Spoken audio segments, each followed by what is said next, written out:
नमस्कार, स्वागत है आपका लोकतंत्र टुडे में और मैं हूं आपके साथ रचना। इस वक्त हम खड़े हैं बरेली के सीबीगंज इलाके में स्थित सुपीरियर इंडस्ट्रीज़ के पास, जहां पर सुपीरियर इंडस्ट्रीज़ के आसपास के लोगों का कहना है कि यहां के सुपीरियर इंडस्ट्रीज जो धुएं और राख निकल रहे हैं उससे वो काफ़ी ज़्यादा परेशान है।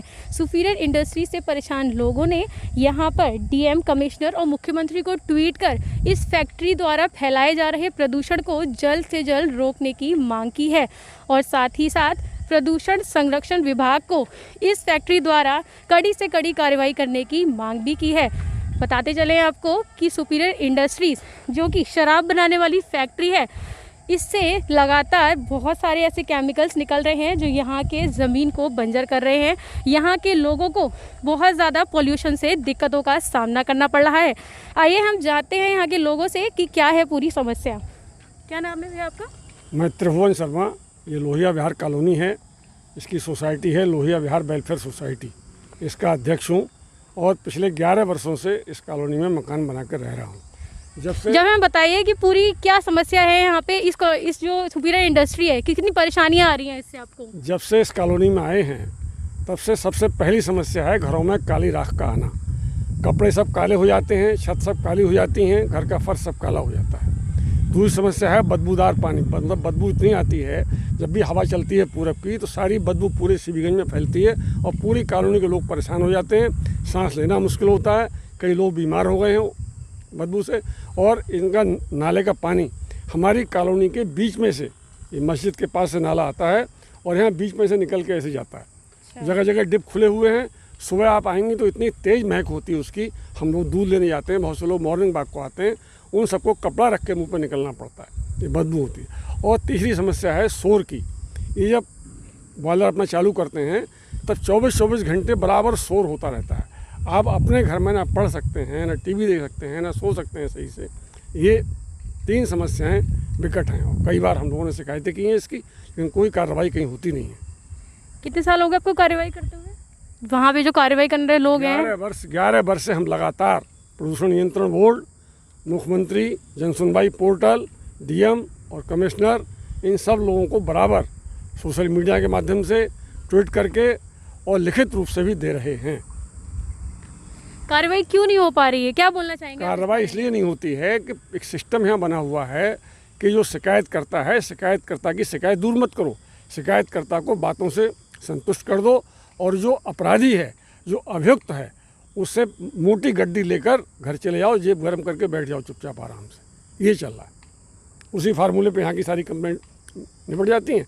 केवल एक बार हमसे पूछने आए हैं पॉल्यूशन नियंत्रण बोर्ड के लोग, अब तक केवल एक बार, और वो हमें ये बता के इन्हें ये इंतजाम कर दिया है, वो इंतजाम कर दिया है, अब कोई दिक्कत नहीं होगी। वो जो सामने राख का ढेर है 1 किलोमीटर एरिया में पड़ा हुआ है, देख सकते हैं आप, पूरी राख से जो है डंप वहाँ पे इन लोगों ने कर रखा है। और जब ज़्यादा थोड़ी सी हवा चले या फिर तो कोई भी आंधी वगैरह आ जाती है तो यहाँ से ये राख उड़ के इन लोग की घरों पे छत पर जाती है। बहुत सारे लोग यहाँ से परेशान हैं। इतनी ज़्यादा केमिकल इंडस्ट्री है ये कि लोगों को प्रदूषण दे रही है। यहाँ के लोग इतने ज़्यादा परेशान हैं। बताते चलें आपको कि इस फैक्ट्री पर वन विभाग की ज़मीन कब्जाने के आरोप भी लग चुके हैं। आइए जानते हैं सर से। क्या नाम है सर आपका? मेरा नाम रिपुदन लाल शर्मा है। मैं यहाँ लोहिया विहार में, जो इनका बहुत पहले इन्होंने अपने इफ्लुएंट प्लांट के लिए जो पॉन्ड्स बना रखे थे उसके निकट ही ये मेरी आवास है। बस इतना हुआ कि पहले इसमें लीक होते थे। हमारी बहुत शिकायत के बाद इन लोगों ने आई वास के रूप में जो है यहाँ से वो पॉन्ड बंद कर दिया और इसको उस पार जौहरपुर किनारे, लाइन किनारे काफ़ी बड़ी ज़मीन में इन्होंने पॉन्ड्स बनाए।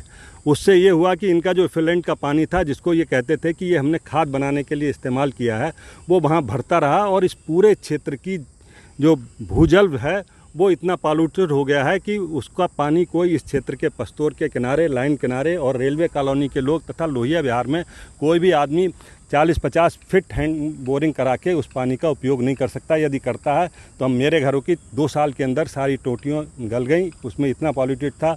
अब लोहिया विहार की जो कॉलोनी, उसका टैंक का पानी मिलना शुरू हुआ है तो थोड़ा हम लोग पानी का इस्तेमाल कर पा रहे हैं।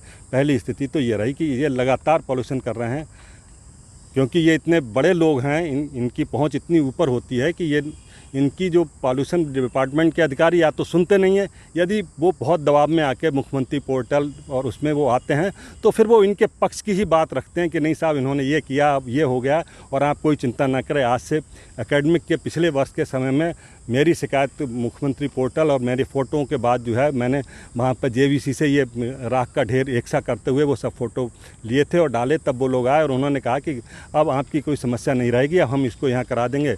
और पॉल्यूशन डिपार्टमेंट के यहाँ के मुख्य शायद BK सिंह या कोई अधिकारी थे, उन्होंने ये कहा था कि आप चिंता मत करिए, ये जो इन्होंने राख डाली है इसके ऊपर प्रॉपर मिट्टी डलवाएंगे और इसका प्लांटेशन करेंगे। ये मैं आपसे वादा करके जाता हूँ क्योंकि वो मेरे परिचित निकले, उन्होंने कहा। लेकिन आज भी आप देख सकते हैं कि वहाँ सिर्फ वैसे ही है जब आंधी भरी धूल चलती है। अभी तो ये क्योंकि अभी 15 दिन पहले बारिश हो चुकी है इसलिए यहाँ पे कुछ साफ़ सुथरा और हरा भरा दिखाई दे रहा है, नहीं तो हर पेड़ काला रहता था, हर गली, हमारी कार, हमारे घर के शीशे हमने चारों तरफ से बंद कर लिया। मैंने खुले के रूप में ये मकान बनाया था लेकिन सबको मुझे बंद करना पड़ा, प्लास्टिक की सीटें लगा के बंद कर रहा है, लेकिन उसके बावजूद ही बहुत परेशानी हो रही है।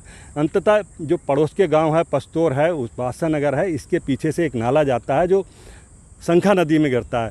ये उसकी आड़ में जो है उसको रात बिरात या मौसम के हिसाब से बरसात के समय इस अपना पानी बहाते हैं और वो ओवरफ्लो होकर संखा के माध्यम से रामगंगा में गिरता है। मैंने काफ़ी समय पहले पूरा नाले का सर्वेक्षण किया था और वीडियो भी अपलोड की थी, उसके बाद इतनी मात्र कार्रवाई हो पाई है। लेकिन क्योंकि ये पैसे वाले लोग हैं, ये इंडस्ट्री वास्तव में क्योंकि अब बिल्कुल मुख्य शहर में है, आबादी में है, इसलिए इसको विस्तार की अनुमति नहीं दी जानी चाहिए थी। लेकिन पता नहीं क्या व्यवस्था है कि इन्होंने इस इंडस्ट्री को यहाँ विस्तारित किया। अब इस पे बॉयलर को इन्होंने लगाया जिसमें टरबाइन लगाने के लिए बहुत बड़े जो भूसी और लकड़ी को इस्तेमाल करके ये चला रहे हैं, जिससे और अधिक प्रदूषण हो रहा है। जबकि प्रदूषण डिपार्टमेंट वाले स्टैंडर्ड प्रोसीजर बता के कहते हैं कि नहीं, इन्होंने तो साहब बहुत बढ़िया बॉयलर लगाया है, कई करोड़ रुपए इन्वेस्ट किए हैं, प्रदूषण नहीं होगा।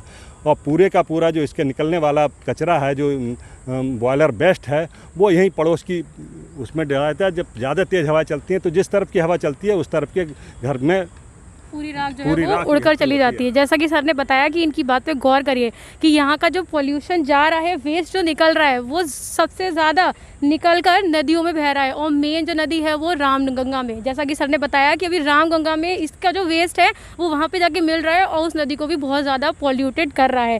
जैसा कि सर ने बताया अभी कि पॉल्यूशन कंट्रोल वाले लोग यहाँ पे आए थे और उन लोगों ने बोला कि ठीक है, हम इस चीज़ को आपको ध्यान देंगे, जो भी आपकी परेशानी है हम उनसे बात करेंगे, सुपीरियर इंडस्ट्रीज़ के जो भी एम्प्लॉयज़ हैं, जो भी वहाँ के मेन हेड हैं। लेकिन उसके बाद भी यहाँ के जो लोग हैं, कोई भी, जैसे आप देख सकते हैं यहाँ पे कोई भी ऐसी चीज़ नहीं है जिसको देख के ये कहा जा सके कि पोल्यूशन कंट्रोल वाले कोई भी काम कर रहे हैं। लगातार वहाँ का वेस्ट यहाँ पे प्लॉट्स में आके जाके डंप करा जा रहा है, लगातार वेस्ट मटेरियल वहाँ से निकल रहा है। गंदा पानी हो गया, फिर वो राख हो गई, फिर वो धुआं हो गया। लगातार यहाँ के लोग जो हैं वो परेशान हो रखे हैं इस चीज़ से। सर, कितना टाइम हो गया आपको इस चीज़ को झेलते हुए? जो भी ये सुपीरियर इंडस्ट्रीज़ है, यहाँ पे जो वेस्ट मटेरियल निकल रहा है, कितने साल हो गए आपको? भाई, मैंने यहाँ ये मकान जो है 2014 में बनाया, तब से मैं लगातार झेल रहे हैं और लगातार लड़ाई लड़ रहे हैं। लगातार इस बात के लिए, क्योंकि हम लोग इतने तो जानकार हैं प्रदूषण विभाग के बारे में भी, सरकार के बारे में भी और इसके विभिन्न विभागों के बारे में। व्यक्तिगत स्तर पे से शुरू हुई कार्रवाई हमारी, जो यहाँ के स्थानीय इसके अधिकारी हैं सुपीरियर के, उनसे शुरू होकर हम लोग स्टेप बाय स्टेप हम मुख्यमंत्री पोर्टल तक हम गए हैं और हमेशा शिकायत की है और उसके प्रमाणिक मतलब सूत्र दिए हैं। और कोई भी अधिकारी आके, एक बार जो बात हुई है उसमें कोई हमारी बात को कोई डिनाइल नहीं कर रहा है, लेकिन वो ये कहते हैं कि हम इसको ठीक कर देंगे, लेकिन ठीक कार्रवाई आज तक नहीं है। आप देख सकते हैं 1 साल पुरानी बात है। उन्होंने कहा कि लगातार आप परेशानियों का सामना कर रहे हैं। उन्होंने कहा कि जो ये इनका अपना एरिया है, इसमें ये डंप एरिया, पहले यहाँ वो पॉन्ड्स बने हुए थे, ये इनको पाट रहे हैं, इसके ऊपर बढ़िया मिट्टी डलवाएंगे और इस पर प्लांटेशन होगा। पिछला साल निकल गया, दोबारा का प्लांटेशन आ रहा है। हमें आज भी इंतजार है कि कब यहाँ प्लांट लगेंगे, क्या हरियाली होगी और ये हमारी जो है राख आना बंद होगी। रही बात उसकी गंदगी की, सर कितने टाइम पहले कहा था आपसे कि प्लांट्स लगा देंगे? 1.5 साल पहले। 1.5 साल पहले। और 1.5 साल में कोई भी इस पे जो है काम नहीं हुआ है, कोई कार्रवाई नहीं हुई। अब जो है राख यहाँ ना डाल के और आगे की तरफ डाली जा रही है। इतना हुआ कि जो राख के ढेर लग रहे थे वो अभी कम लग रहे हैं, या राख डाली जाती है तो तुरंत JVC से एक सी कर दी जाती है, बस इतनी बात है। पहले JVC के पहाड़ थे, वो मैं शायद फ़ोटो होंगे तो मैं आपको दिखा सकता हूँ। सर, शराब बनाने वाली ये फैक्ट्री जो है सुपीरियर इंडस्ट्रीज, हमने ये भी सुना है कि इस पर वन विभाग की ज़मीन कब्जाने के आरोप भी लग चुके हैं। इस बारे में आप क्या बोलना चाहेंगे?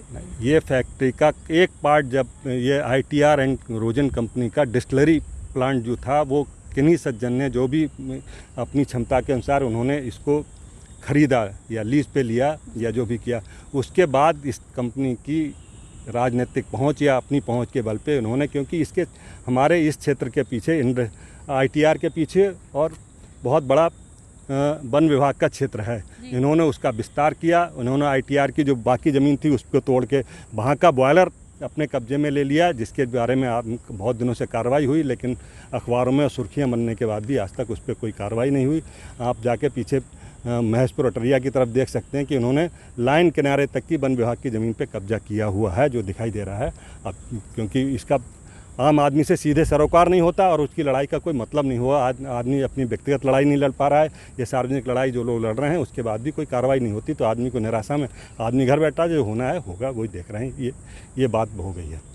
जाके जैसा कि सर ने बताया कि यहाँ पर इतना पॉल्यूशन फैला रही है ये सुपीरियर इंडस्ट्रीज़, लेकिन फिर भी पॉल्यूशन कंट्रोल वाले लगातार आते हैं, लोगों को बोलते हैं कि हम सब कुछ सही कर देंगे, प्लांट्स लगाएंगे, डंप यहाँ पे नहीं आएगा, वेस्ट मटेरियल नहीं निकलेगा, लेकिन लगातार जो सारे काम करने के लिए मना करे जाते हैं वही सारे काम दोबारा होते हैं। जैसा कि आप देख सकते हैं, मैं बोलना चाहूँगी अपने सहयोगी से कि वहाँ पर दिखाए कि लगातार ये लोग जो अपना डंप है, जो राख है, वो वहाँ पर उसको रखे हुए हैं, वहाँ पे जो प्लॉट्स हैं उसमें इन लोगों ने डाल दी है। और जब भी जैसी हवा चलती है यहाँ से, फिर वो आंधी की हो गई या नॉर्मल हवा हो गई, जिस साइड वो उड़ रही है उतने ही घर जिस साइड बने हुए हैं, सारी की सारी राख जो है उनके घरों में जाती है, जैसा कि आप देख सकते हैं। बताना चाहूँगी आपको कि लगातार ये लोग परेशान हो रहे हैं, लेकिन जल्द से जल्द इन लोगों की समस्या का निदान हो। ऐसे ही लेटेस्ट अपडेट्स पाने के लिए बने रहिए लोकतंत्र टुडे के साथ। मैं रचना अपने सहयोगी शुभम के साथ, लोकतंत्र टुडे।